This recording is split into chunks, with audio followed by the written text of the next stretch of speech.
ओम विश्वानिदेव सवितर्दुरितानि परासु यद्भद्रं तन्मे आसु।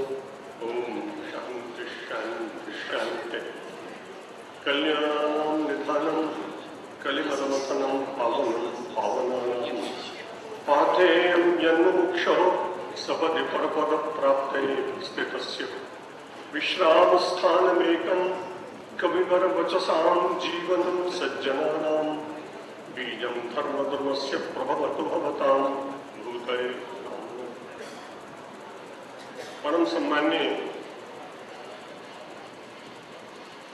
हमारे उत्तराखंड के मुख्यमंत्री यशस्वी डॉक्टर रमेश पोखरियाल जी निशंक, परम सम्मान्य lieutenant general DV Shekhar PVSM,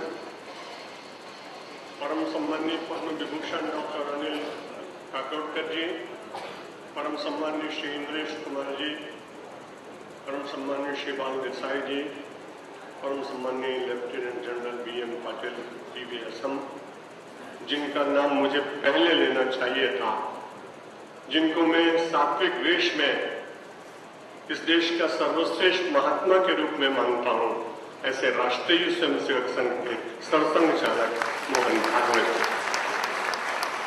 देश के भिन्न भिन्न भागों से आए हुए अपने अपने क्षेत्र के श्रेष्ठ सत्पुरुष, देश को अपनी सेवाओं के द्वारा सेना में रहकर अपने प्राणों की बिना चिंता किए हुए राष्ट्र की रक्षा करने वाले वे सभी सत्पुरुष, शिक्षा के क्षेत्र के श्रेष्ठ विद्वानगण, न्याय के क्षेत्र के विद्वानगण, बंधुओं और मातृशक्ति, आज हम सब लोग यहाँ पर राष्ट्र रक्षा सम्मेलन में एकत्र हुए। राष्ट्र नहीं रहेगा तो संस्कृति नहीं रहेगी। राष्ट्र और संस्कृति का अन्योन्याश्रय संबंध है। जिस संस्कृति की गंगा को हम प्रवाहित रखना चाहते हैं, उसके लिए राष्ट्र की रक्षा सबसे पहले आवश्यक है। और इसलिए हमारे यहाँ महाभारत में एक वाक्य आता है, शस्त्रेण रक्षितम राष्ट्रम पुनः शास्त्र प्रवर्तते। शस्त्र के द्वारा राष्ट्र की रक्षा पहले करना चाहिए और शास्त्र उसके बाद अपने आप सदाचारी जीवन के लिए प्रेरणा देने के लिए उपस्थित हो जाएंगे। 2010 के इस महाकुंभ में जहां आप सब लोग पधारे हैं, यदि मेरा वो अधिकार क्षेत्र होता तो प्रतिदिन यहाँ अखाड़ों में नए महामंडलेश्वरों के पट्टाभिषेक हो रहे हैं। यदि मुझे यह अधिकार होता तो मैं निश्चित रूप से आप 800 लोगों को इस देश के महामंडलेश्वर बनाकर और यहाँ से देश की रक्षा के लिए संकल्प लेकर सब लोग जाए। वेश बदले न बदले, लेकिन देश को सुरक्षित रखने के लिए एक नई एक प्रकाश, एक द्युति, एक संकल्प, एक समर्पण, एक बलिदान की ज्वाला हम सबके भीतर जले, ये परमात्मा से मैं प्रार्थना करता हूं। एक भगीरथ ने प्रयत्न किया था और भागीरथी प्रकट हो गई थी।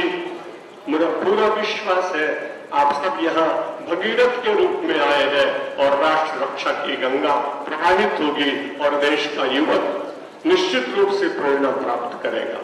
विलासिता में डूबता हुआ यह देश श्रृंगार से ऊपर उठकर वीरता की ओर जाएगा, हिंसा से हटकर करुणा की ओर जाएगा, अज्ञानता की ओर से हटकर ज्ञान की ओर जाएगा। केवल भौतिक विद्या नहीं, साविद्या या विमुक्त है जिसके द्वारा मुक्ति प्राप्त होती है, उस अध्यात्म विद्या की ओर भी जाएगा। मैं भगवान शंकर से, माता गंगा से, समस्त देवताओं से प्रार्थना करता हूं कि हिमालय से जैसी दृढ़ता हम सब के भीतर राष्ट्र रक्षा के लिए जागे। मेरी आयु लगभग 78 वर्ष की हो गई, लेकिन माननीय इंद्रेश जी से मैं आग्रह करूंगा, यदि कभी बलिदान देने का अवसर आए तो सबसे पहला शीश मेरा स्वीकार करिएगा। आशीर्वाद देने का मुझे अधिकार नहीं, प्रार्थना का थोड़ा सा अधिकार परमात्मा ने दिया है।